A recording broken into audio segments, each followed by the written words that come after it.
എന്ന് ഞാൻ പറഞ്ഞിട്ടില്ല. ഇത് അടുത്തൊരിത് വരുന്നതിന് മുന്നേ യു ക്യാൻ അസ്യൂം ഞാൻ പറഞ്ഞ കാര്യങ്ങൾ എങ്ങനെയൊക്കെ വളച്ചൊടിച്ചിട്ടുണ്ട്. അത് കാരണം ഒരു പേടി കൊണ്ട് പറഞ്ഞു പോകുന്നത്. അമ്മ ചെയ്യുന്നുണ്ട്. പക്ഷേ വളരെ ഓണസ്റ്റ് ആയിട്ട് പറയുകയാണെങ്കിൽ പ്രൊഡ്യൂസർ അസോസിയേഷൻ ഒരു പ്രൊഡ്യൂസറിനെ സപ്പോർട്ട് ചെയ്യുന്ന പോലെ ആ ഒരു ലെവലിൽ അമ്മയും ഒരു ആക്ടറിനെ സപ്പോർട്ട് ചെയ്യണമെന്ന് മാത്രമേ പറഞ്ഞിട്ടുള്ളൂ. ഇനി അതിൻ്റെ counter side, producers will be looked after by the producer association, actors by the AMMA association. ഇവർ രണ്ടുപേരും അത് കഴിഞ്ഞ് തമ്മിൽ നോക്കേണ്ട ഒരു അവസ്ഥയുണ്ട്. കാര്യം പ്രൊഡ്യൂസേഴ്സും ആക്ടേഴ്സും ഡയറക്ടേഴ്സും ഒക്കെ ഒന്നിച്ച് വന്നാലേ സിനിമ ഉണ്ടാകത്തുള്ളൂ.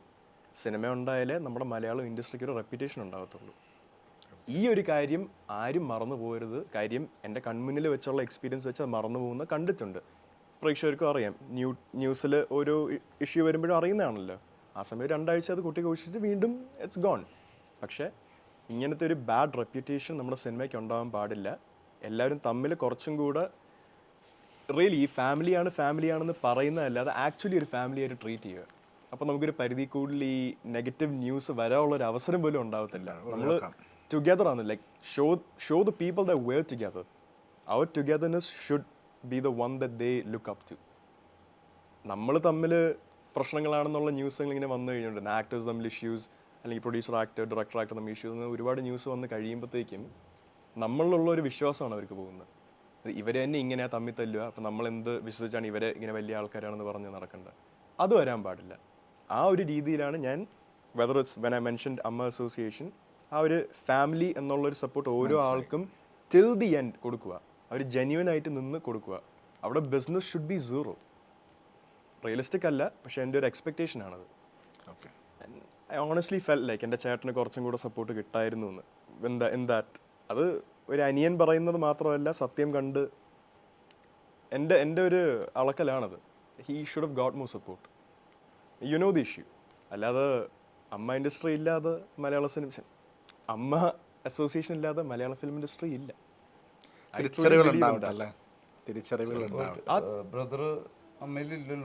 ചേട്ടൻ ഐ തിങ്ക് അമ്മയിലെ മെമ്പർ ആണെന്ന് തോന്നുന്നു. അമ്മയിലെ മെമ്പർ ആണ് ചേട്ടൻ. അല്ല, ആ സമയത്ത് എന്തോ ഉണ്ട്, സമയമായിരുന്നു. I think he was. അതെ, കാര്യം ഇഷ്യൂ ഉണ്ടാവുന്ന കുറച്ച് ലേറ്റ് ആയിട്ട്, കുറെ കഴിഞ്ഞിട്ടാണ് ഉണ്ടാവുന്നത്. He was A member. ആ സമയത്ത് മെമ്പർ അതാ. അല്ല, ആ സമയം ആയപ്പോഴേ ഷൈൻ ചേട്ടാ ഹി വാസ് എ മെമ്പർ. അല്ല, ഞാനിപ്പോ നേരത്തെ അത് പറഞ്ഞെങ്കിലും എന്റെ 3rd മൂവി ഇതാവുന്നേ ഉള്ളൂ. എനിക്ക് സത്യം കഴിഞ്ഞാൽ അപ്ലൈ ചെയ്യാൻ പറ്റുള്ളൂ.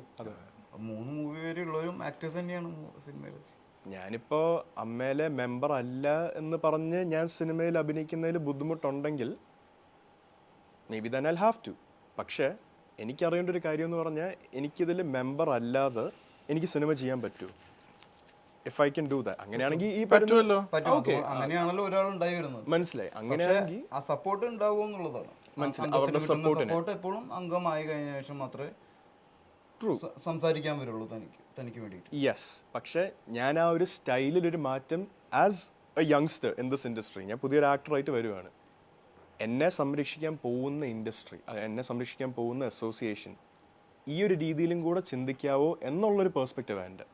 ഈ മുന്നേ നമുക്ക് എങ്ങനെ സപ്പോർട്ട് ചെയ്ത് അംഗമായില്ലെങ്കിലും നടന്ന സപ്പോർട്ട് കിട്ടുമോ, അതാണ് ചോദ്യം. അതാ വെരി സിമ്പിൾ. അത് വേണ്ടതാണ്. പക്ഷെ ഒരു സംഘടന എന്ന രീതിയിൽ സംഘടനയിലുള്ള ആളുകളെ മാക്സിമം അവർ സപ്പോർട്ട് ചെയ്യും. പക്ഷെ ഒരു ആക്ടർ സംഘടന വരുന്ന ന്യൂ കമ്മിങ് അല്ലെങ്കിൽ വന്നുകൊണ്ടിരിക്കുന്ന പുതിയ ആൾക്കാരെയും സപ്പോർട്ട് ചെയ്യണം. അത് നല്ലൊരു കാര്യമാണ്. അവിടെ ഫ്രണ്ട്ഷിപ്സ് മറക്കണം, ബന്ധം മറക്കണം, അംഗമാണെന്നുള്ളതും മറക്കണം. അതാ, അതും മറക്കണം. ഫാക്ട്സ് മാത്രം വെച്ച് ഇപ്പം ഞാൻ നേരത്തെ അതാ പറഞ്ഞ പ്രൊഡ്യൂസർ അസോസിയേഷനും അമ്മയും 2 പേരൻസിനെ പോലെ നിന്ന് വേണം അവിടെ 2 സിബ്ലിങ്സ് തമ്മിലുള്ള ഇഷ്യൂസ് സോൾവ് ചെയ്യാൻ. As pure and simple as I can say this. മനസ്സിലായി, ക്ലിയർ ആണ്. അത്രേ ഉള്ളൂ.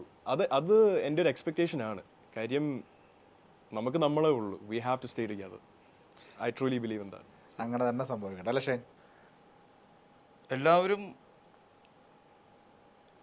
ഓരോരുത്തരും ഇൻഡിവിജ്വലി അവരവരെ സപ്പോർട്ട് ചെയ്യുക അല്ലെങ്കിൽ അവരെ സംരക്ഷിക്കുക എന്നുള്ളതാണ് ലോകത്തിൻ്റെ ഒരു നിയമം.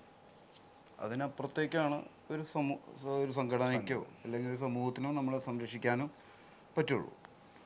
അതിൻ്റെ അങ്ങേയറ്റം ഒരു സംഘടന എന്ന രീതിയിൽ അമ്മ ചെയ്യാറുണ്ട്. അതിനപ്പുറത്തേക്ക് നമ്മൾ ഓരോരുത്തരെയും സംരക്ഷിക്കേണ്ടതുമാണ്, സപ്പോർട്ട് ചെയ്യേണ്ടതുമാണ്. എന്നാലാണ് ഏത് സംഘടനയാണെങ്കിലും ഏത് സമൂഹമാണെങ്കിലും നമ്മൾ എത്രത്തോളം നമ്മൾ ഇഷ്ടപ്പെടുന്നു അത്രത്തോളമാണ് മറ്റുള്ളവർ ഇഷ്ടപ്പെടുക എന്ന് കേട്ടിട്ടില്ലേ? അതേപോലെ ആത്യന്തികമായി നമ്മളാണ് നമ്മളെ സപ്പോർട്ട് ചെയ്യേണ്ടതും സംരക്ഷിക്കേണ്ടതും നമ്മളെ വളർത്തേണ്ടതും നമ്മൾ സ്നേഹിക്കേണ്ടതും. അതിൽ ഒരു പരിധിയുണ്ട് ഏത് സംഘടനയ്ക്കാണെങ്കിലും. പിന്നെ ഈ വരുന്ന മലയാള സിനിമയിൽ വരുന്ന എല്ലാവരും ഈ സംഘടനയിൽ അംഗമുള്ളവരല്ല. യെസ്. ഇപ്പോൾ വരുന്ന ഒരുപാട് പുതിയ ആളുകളും ഒരുപാട് പേര് ഇതിൽ അംഗത്വം ഇല്ലാത്തവരാണ്. അവരിന് അംഗത്വം ഉണ്ടാവണമെങ്കിൽ ഇത്രയും പടങ്ങൾ കഴിയണം, പിന്നെ മൂന്ന് ഫിലിംസ് കഴിയണം, നല്ല അറിയുന്ന 3 പടം ചെയ്ത് കഴിഞ്ഞാൽ പിന്നെ അവർക്ക് അപ്ലൈ ചെയ്യാം. പിന്നെ അവരുടെ ജനറൽ ബോഡി അല്ലെങ്കിൽ ആ മീറ്റിംഗ് കൂടിയിട്ടാണ് അവരെ അതിലേക്ക് സെലക്ട് ചെയ്യണതൊക്കെ. അല്ലാതെ പടത്തിൽ അഭിനയിച്ചു കഴിഞ്ഞാൽ അപ്പം തന്നെ അമ്മയിൽ അംഗത്വം അങ്ങനെ കിട്ടുന്നുമില്ല. അപ്പോൾ ഗൂഗിൾ പറഞ്ഞത് മലയാള സിനിമയിൽ അഭിനയിക്കുന്ന എല്ലാ അഭിനേതാക്കൾക്കും അതിൻ്റെ സപ്പോർട്ട് ഇല്ല എന്നാണ്.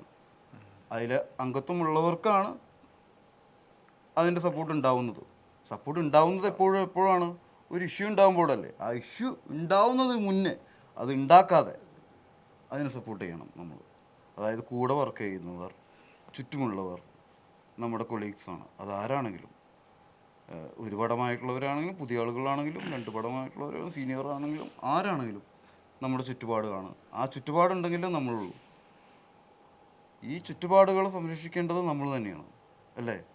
ഇപ്പോൾ മലയാള സിനിമ ഉള്ളത് കൊണ്ട് മാത്രം നിലനിൽക്കുന്ന ഒരുപാട് ഇൻഡസ്ട്രീസ് ഉണ്ട് ഇവിടെ. ഞാൻ പറയുകയാണെങ്കിൽ ഒരുവിധം എല്ലാ ചാനൽസും നിലനിൽക്കുന്നത് സിനിമയുള്ളത് കൊണ്ടല്ലേ, സിനിമയുടെ മെറ്റീരിയൽസ് ഉള്ളത് കൊണ്ടല്ലേ. ഞാനിവിടെ 92-ൽ 93-ൽ ഏഷ്യാനെറ്റ് വരുമ്പോൾ ഏഷ്യാനെറ്റ് നിലനിന്നിരുന്നത് മലയാള സിനിമ ചലച്ചിത്ര ഗാനങ്ങൾ കാണിച്ചിട്ടും മലയാള സിനിമ കാണിച്ചിട്ടുമാണ്. അതായത് ഒരു ദിവസം തള്ളി നീക്കിയിരുന്നത്, അല്ലേ?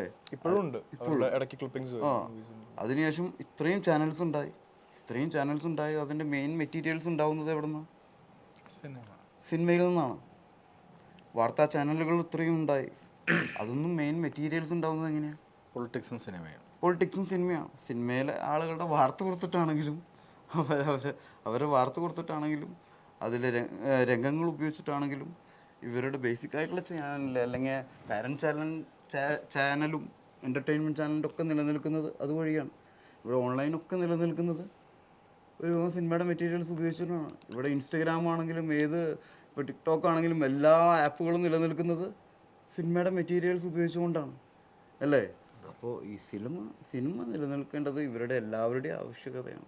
അപ്പോൾ അതിന് ഒരിക്കലും വളരെയധികം ക്രൂശിക്കരുത്, അല്ലെങ്കിൽ ഇല്ലാതെയാക്കാൻ ശ്രമിക്കരുത്. ഇതെല്ലാം എല്ലാം ഭാഗമായിട്ടുള്ളതും നമ്മളെല്ലാം നിലനിൽക്കുന്നത് ഇതുകൊണ്ടാണ്.